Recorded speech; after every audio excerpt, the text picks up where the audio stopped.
Hey guys, if you follow the semiconductor stock Axcelis Technologies, this is ticker symbol ACLS. They reported earnings after market close today, and they beat handily, actually by 14% on earnings per share, and they beat by about 9% on revenue. So it was a solid report. Also, gross margins were up from 44.4% last quarter to 46%. Now, operating income was still solid, but it was lower than last quarter. Okay. Also, net income did beat. Okay. It was 51 million versus 41 million expected. Okay. So that was a good beat there. And then the issue though was guidance. Okay. So next quarter, they expect guidance to be at 43.5% for gross margin, whereas it was just at 46%. So that's the reason why the stock is down 6%.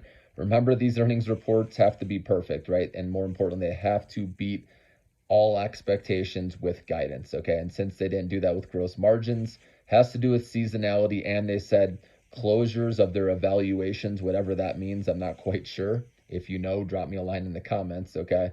But this company has operations in North America, Europe, Asia. A lot of their business actually is done in Asia, but they can enter into these emerging markets, which is good. And they're a small cap with over $3 billion market cap. Okay. And they have, again, they're in AI and semiconductor space. That's why I follow this company.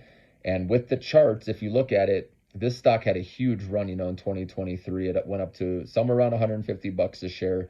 Not exactly, somewhere around there. Don't mark my words on that, but it was a lot higher than it is now. And now it's down after I was about $95 a share. Okay.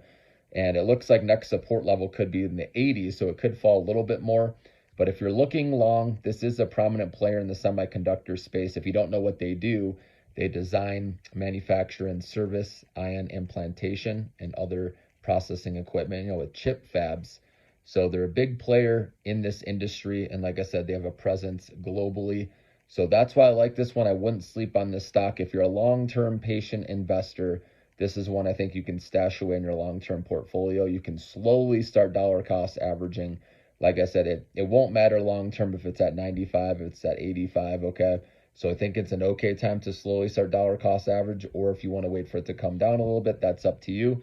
But one to keep on your radar for sure in the AI and semiconductor space.